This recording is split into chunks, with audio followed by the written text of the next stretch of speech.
I just turned 32, and honestly, I never thought that I would be at this point in my life. And in a way, I feel like I never really wanted to grow old. Maybe I pushed it away, just like Peter Pan did.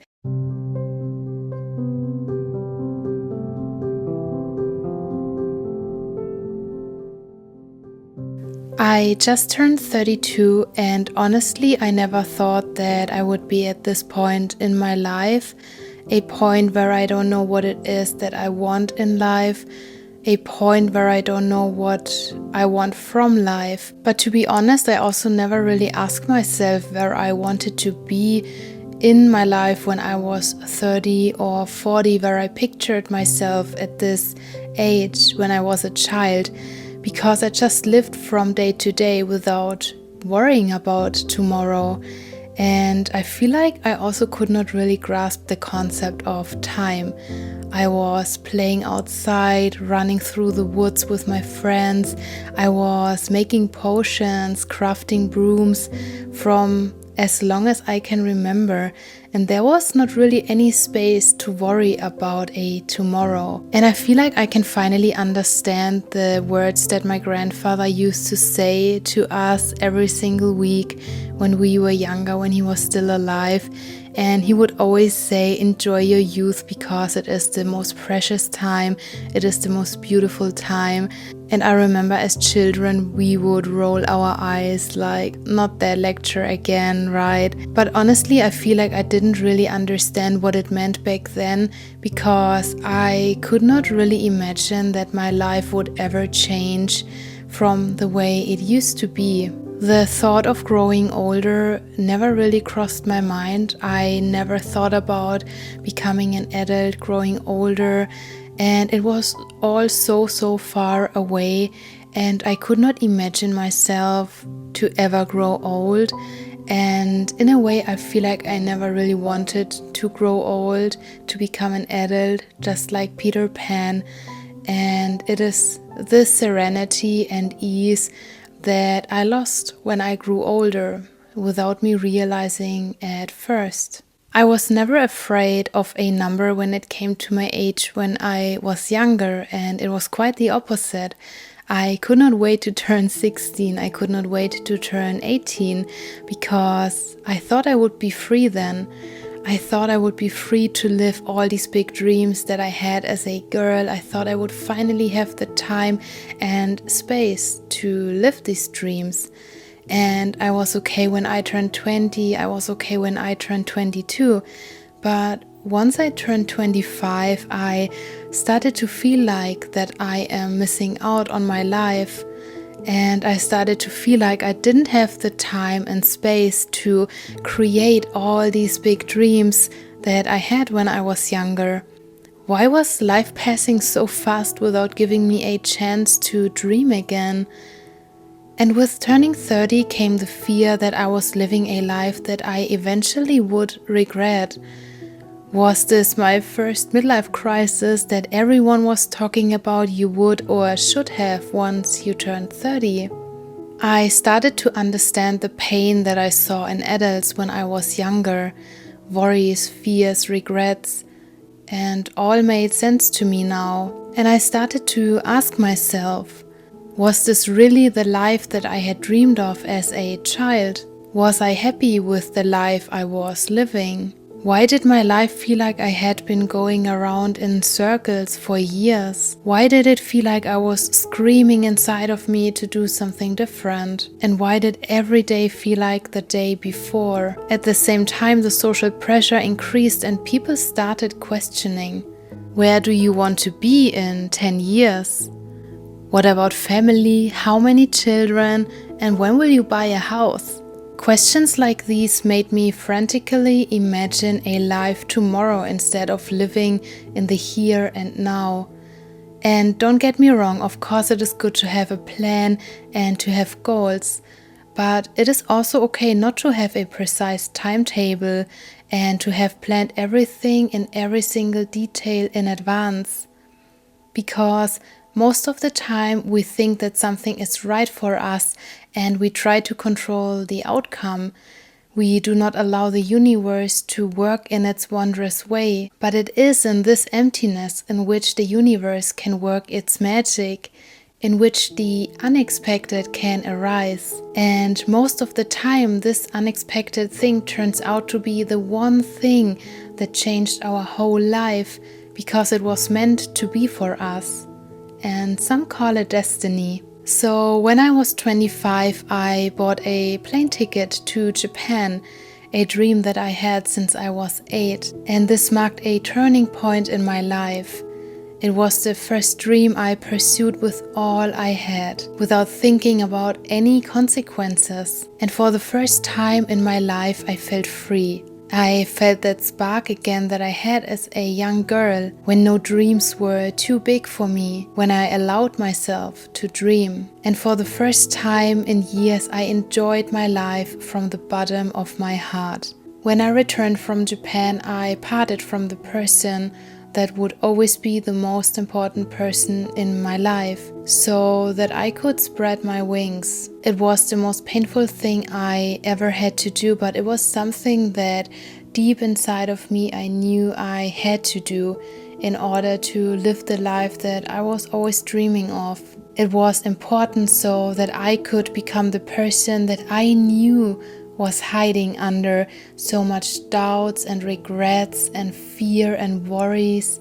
The person, the witch that was strong, independent and wild and unapologetically herself.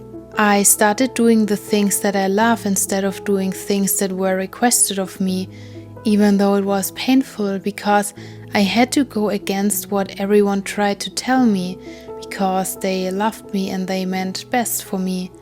It was, in their opinion, the safe way, without taking any risks. But what I learned in my 32 years of living on this beautiful planet Earth is that a life without taking any risks may be comfortable and it may be safe, but it will haunt you forever if you ever have to ask yourself, what would have been if I tried it out? And how would my life look right now if I tried it?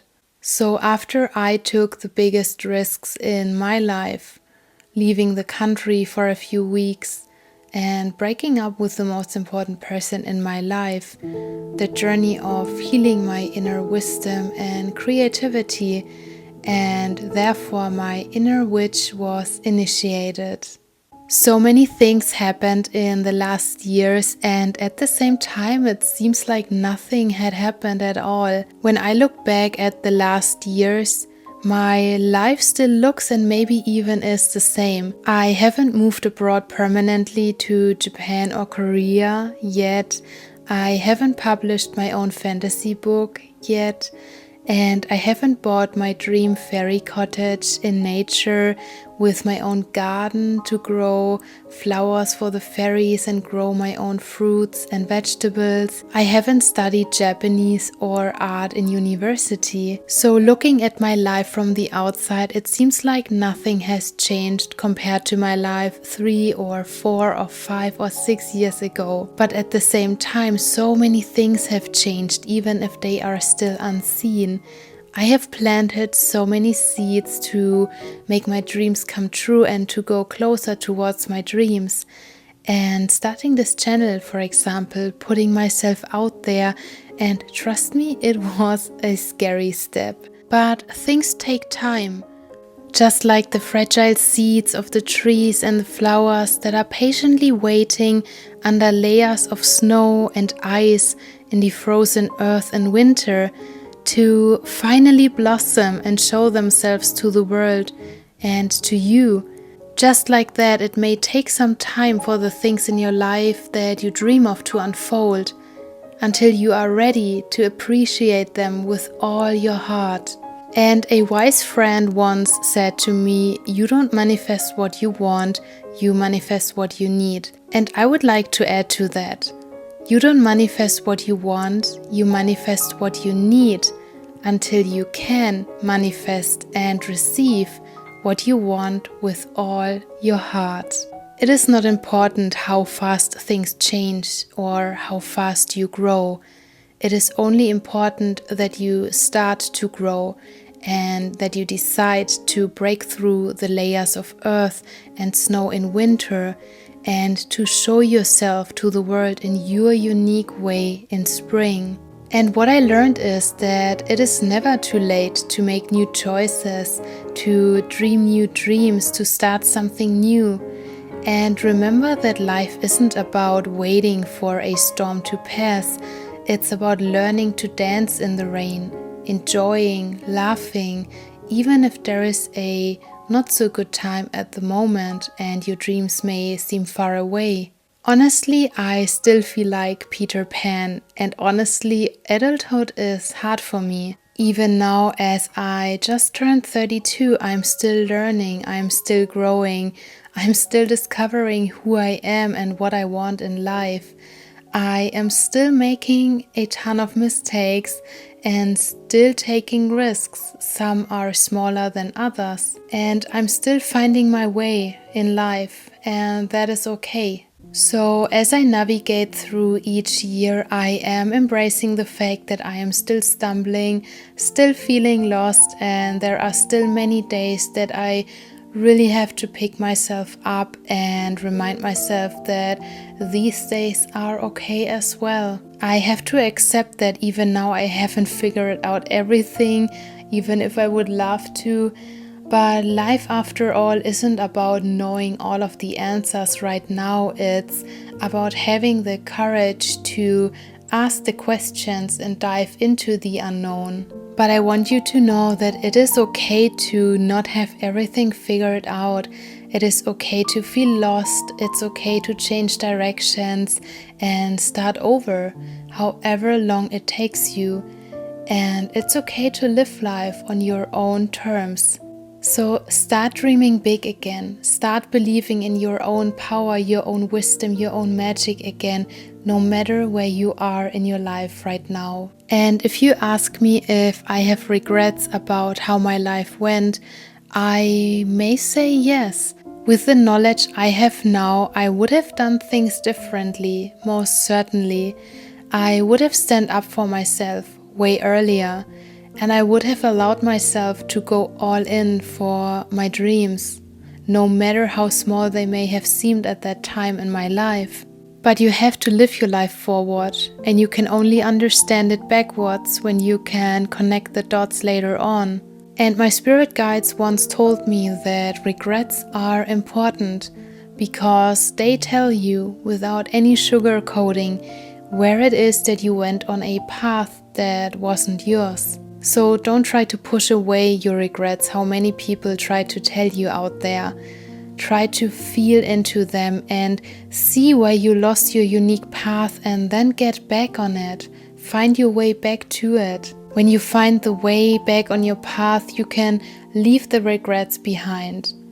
But don't feel bad to have regrets.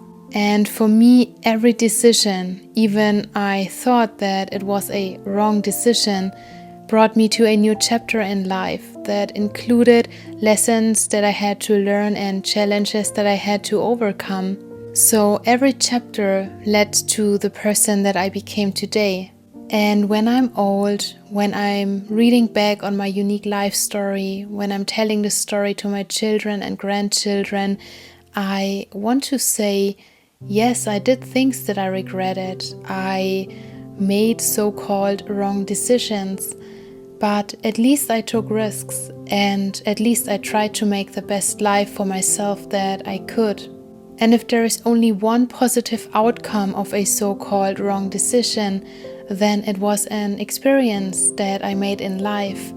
And even though this one positive thing may not take away all the pain that may come with this decision, it is still part of the story that made you into who you are. So here's to being 32 and all the adventures that await, all the lessons that need to be learned and all the challenges that need to be overcome.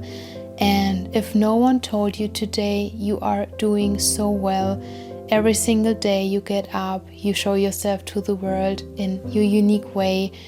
You're doing amazing, and I'm proud of you, and you can be proud of yourself. So I hope that helps, and I will see you in my next video. Bye bye.